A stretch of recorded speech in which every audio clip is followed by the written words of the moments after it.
자, 그러면 이런 식으로 웹페이지에 요청을 여러분들이 할 수가 있고요. 그럼 요청만 했다고 끝나는 게 아니라 이제 뭐 해야 되냐면 이 HTML을 가지고 조작을 해야 되거든요. HTML이라는 게 뭐냐? 여러분들이 우리가 지금 네이버를 이용해서 지금 웹 스크래핑을 한다고 말씀드렸죠. 그러면 뉴스 들어가가지고 스크래프를 진행을 할 건데 네이버 뉴스 같은 경우는 뭐 정치, 경제, 사회, 생활 이런 식으로 들어가게 되면 여기에 URL이 다 바뀝니다. 보이죠? 이런 걸 이제 URL이라고 얘기를 하는데 정치 들어가게 되면 정치는 100번, 경제는 101번, 사회는 102번 뭐 이런 식으로 계속 바뀌죠. 내용물이. 그래서 뭐 여러분들이 원하는 뉴스 기사 해가지고 이제 가져오면 되는데 보통 이제 뉴스 기사 같은 경우는 여기 이제 보면 이런 식으로 텍스트가 있잖아요. 근데 이게 텍스트로만 이루어져 있는 게 아니라 HTML이라는 뼈대 위에서 이런 식으로 텍스트를 적게끔 되어 있어요. 그게 무슨 말이냐? 여러분들이 어떤 특정 사이트 들어간 다음에 F12를 눌러보면 이 F12를 눌렀을 때 개발자 도구라는 게 열리거든요. 이런 식으로.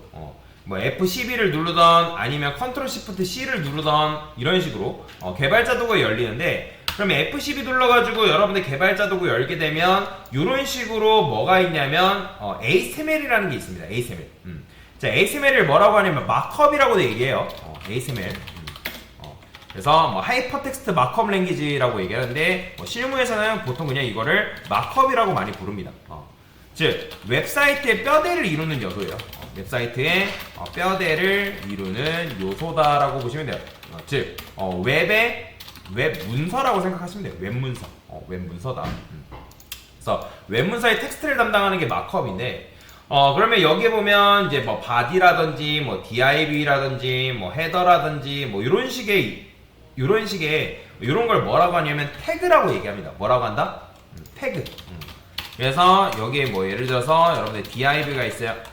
그 다음에 슬래시 한다는 div가 있어요. 자, 이런 걸 여는 태그라고 이 슬래시를 기준으로 이 div를 닫는 태그를 합니다. 그래서 여는 태그, 그 다음에 닫는 태그 플러스 구성 요소 요거를 하나로 해가지고 뭐라고 하냐면 엘리먼트라고 불러요. 뭐라고 한다? 엘리먼트. 그래서 얘를 div 엘리먼트라고 얘기를 합니다. 보통 실무에서는 뭐 div 태그다 이렇게 이제 혼용해서 쓰긴 하는데 정확한 명칭은 여는 태그, 닫는 태그, 그 안에 있는 구성 요소 해가지고 이거를 엘리먼트라고 얘기합니다. 근데 여는 태그하고 닫는 태그가 그러니까 여는 태그는 있는데 닫는 태그가 없는 태그도 있어요. 예를 들어서 여기 보면 여러분들 이 이미지 있죠? 저는 Ctrl Shift C 하면 특정 요소를 클릭할 수 있는, 선택할 수 있는 상태가 되는데 아니면 여기 보면 요거 누르고 내가 원하는 요소를 선택할 수 있어요. 자, 선택을 하게 되면 얘는 기본적으로 이미지란 말이에요. 이미지. 이미지를 사용하는데 근데 이미지라고는 안 나오네요. 자, 뭐 아무거나 이미지 가져올까요? 제가 여기다가 이렇게 써볼게요. 그냥 노램 이미지 아무거나 들어가서 여기 있죠. 이미지. 자, 들어가 보면 이런 식으로 이미지 같은 경우는 어떻게 있어요? 자, 얘는 닫는 게 존재하지, 얘는 여는 건 존재하지만 닫는 건 없죠. 그렇죠? 이런 걸 뭐라고 하냐면 셀프 클로징 태그라고 하는데 이런 것들이 존재해요. 그래서 무조건 닫는 태그가 다 있어야 되는 건 아닙니다. 없는 것도 존재한다. 여튼간에 이런 걸 뭐라고 한다? 엘리먼트라고 얘기를 하는데 그러면 여기 이제 네이버 뉴스 들어갔을 때 이 엘리먼트를 들어가게 되면 엄청나게 많은 것들로 이루어져 있어요. 읽어보면. 그러면 여기 보면 뭐 클래스도 있고 그 다음에 열어왔을 때 뭐 id라는 것도 존재하고 그렇죠? 여기 id도 있고 클래스도 있고. 그러니까 클래스라는 거는 뭐냐면 얘는 이제 말 그대로 이 엘리먼트에 이름을 붙여준 거거든요. 이름. 이 역할별로 이름을 붙여주게끔 되어 있어요. 그 다음에 ID 같은 경우는 얘를 식별하기 위한 수단이라고 생각하시면 돼요. 여러분들 이제 로그인 ID 있는 것처럼 이 ID는 웹사이트 내에 얘밖에 존재하지 않습니다. 여튼간에 뭐 이런 식으로도 존재하고 그 안에 뭐 텍스트도 존재하고.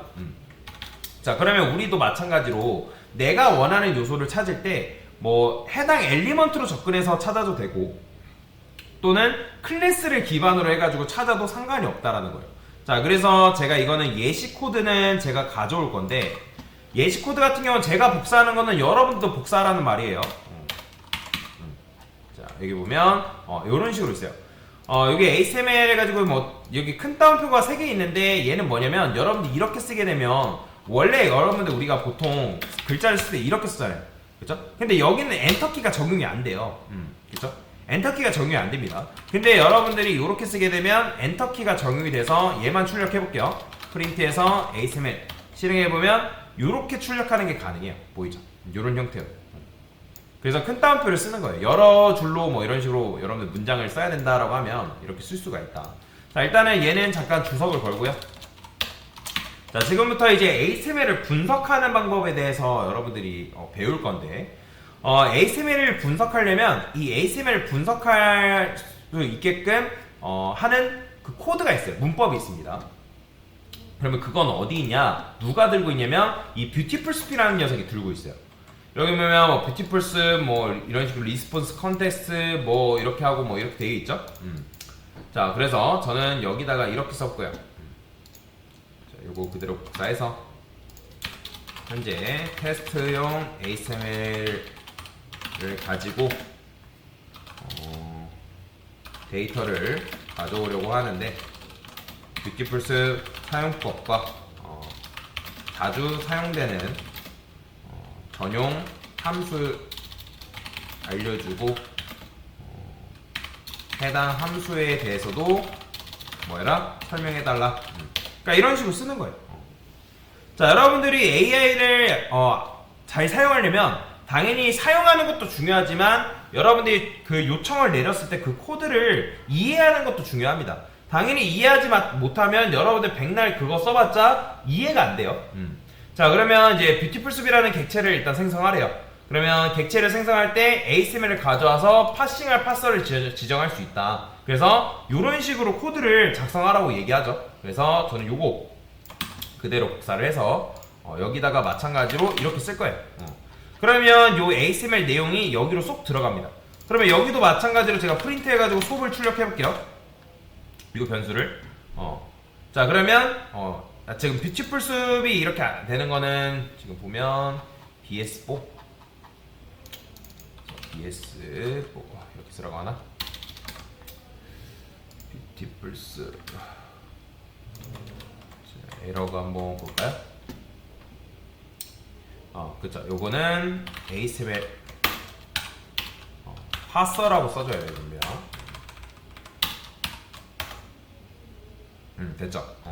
자, 요거 써줘야 돼요. LXML 요걸 쓰는 게 아니라 얘는 이거 쓰려면 이제 따로 다운로드 해줘야 되기 때문에 요건 안 쓰고, 여기 보면 ASML 파서로 사용 가능하다고 했죠. 요거 그대로 쓰면 돼요. 자, 그래서 이렇게 썼을 때 여기 이제 이런 식으로 결과가 나오는 걸 확인할 수가 있습니다. 그래서 일단 뷰티풀숲이라는 객체를 생성해줘야 되고, 그다음에 밑에 보면 여기 보면 뭐 find라는 게 있고, find all이라는 게 있고, 뭐 select라는 것도 있고, 뭐 getText라는 것도 있고, 뭐 attribute atts라는 것도 있고, 뭐 find parent 뭐 이런 식으로 되어 있는데, 요 같은 경우는 ASML 구조를 알고 계신 분들이라면 요 내용에 대해서 강사가 뭔 말을 하는지 이해를 할 수가 있습니다. 그러면 일단은 뭐 순서대로 한번 작업을 해볼 건데, 여기 보면 find라는 게 있죠. find. 자, find라는 건 뭐냐면 특정 조건에 맞는 첫 번째 태그를 찾는다라는 거예요. 그게 무슨 말이냐? 자, 지금 여러분들이 이 ASML 제가 테스트용으로 가져온 이렇게 되어 있죠. 그러면 얘네들은 일단 neve라는 게 있고, nev element라는 게 있고, 그 다음 ul이라는 게 있어요. 자, 참고로 이 neve랑 ul 이런 관계를 뭐라고 하냐면 부모 자식 관계라고 합니다. ASML 같은 경우는 부모 자식 관계 뭐 이런 식으로 코드를 작성하는데, 뭐 예를 들어서 여러분들이 뭐 div라 썼는데 여기에 여러분들이 이런 식으로 되어 있어요. 뭐 a라는 엘리먼트가 있대요. 그러면 이런 관계를 무슨 관계? 부모 자식 관계를 하는 거고, 그 다음에 제가 여기다가 a 안에 neve를 이렇게 썼어요. 그러면 a하고 neve도 마찬가지로 무슨 관계? 부모 자식 관계를 하는 거예요. 그러면 제가 여기다가 neve를 하나 더 썼네요. 그럼 얘는 무슨 관계? 그죠? 형제 관계죠. 부모가 한 명이니까 형제죠. 형제 관계. 그런 식으로 본다. 그러면 이 div랑 neve는 무슨 관계를 한다? 바로 할아버지잖아, 할아버지. 손자 관계다. 그러니까 얘가 조상이 되는 거고 얘가 후손이 되는 거예요. 이런 걸 후손 관계다라고 얘기를 합니다. 그래서 이런 관계성에 대해서도 여러분들이 알고 계시면 좋아요. 자, 여튼간에 이런 걸 이제 부모 자식 관계. 그러면 ul과 li도 마찬가지로 부모 자식 관계죠. 그러면 li가 총 몇 개? 하나, 둘, 세 개죠. 그럼 UL은 총 3명의 자식이 이런 식으로 나오는데 근데 여기다가 제가 이렇게 써볼게요. 소프 한 다음에 소프에 점하면 find라는 게 나와요. 보이죠? find all, find. 자, find를 하고 여러분들이 소가로 쓴 다음에 자, 작은 따옴표 li 딱 쓰게 되면 이거는 여러분들 뭐냐면 엘리먼트가 li 녀석 중에 첫 번째 li를 찾아서 반환한다 라고 보시면 돼요. 자, 그러면 실행해볼까요? 자, 실행하게 되면 자, 지금 보면 자, 보이시나요? 이게 지금 반환된 li예요. 보이죠? 그러니까 li만 가져오는 게 아니라 li가 감싸고 있는 구성 요소까지 다 가져오는 거예요. 보이죠? 그러니까 첫 번째 li니까 얘만 지금 들고 온 거란 말이에요. 여기다가 여러분들 만약에 뭐 자식 A 이렇게 쓰는 것도 가능한가요? 한번 볼게요, 제가. 얘는 안 되네요. 이런 경우에는 안 되네요.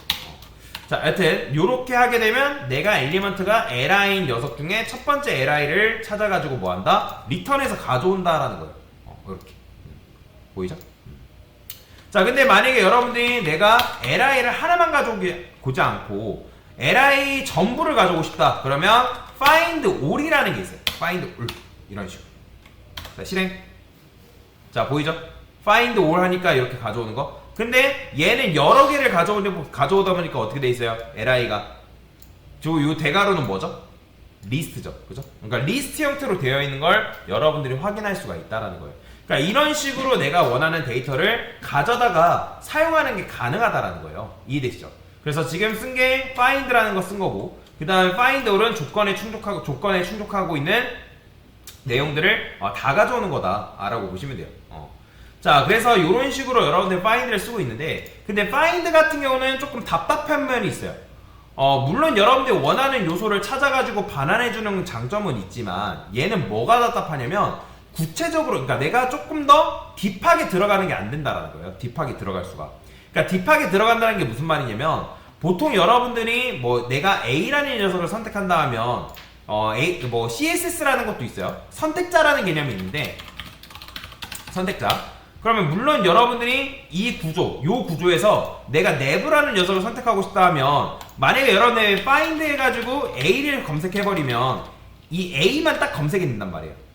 정확하게는 A가 감싸고 있는 never도 같이 검색이 되겠죠? 근데 나는 그렇게 하고 싶지 않고 A가 품고 있는 never를 들어가서 검색하고 싶어요. 그러면 find 같은 경우는 뭐가 안 되냐면 이 꺽쇠라는 게 안 돼요. 이게 뭐냐면 A의 자식인 never를 선택하겠다, 그런 말이거든요. 근데 find는 이런 식으로 선택자를 사용하는 게 불가능합니다. 그런 단점이 있어요. 유연하지 못한 단점이 있다라고 보시면 됩니다. 자, 여튼간에 지금 이제 find라는 걸 사용해서 지금 우리가 코드를 쓰고 있으니까 find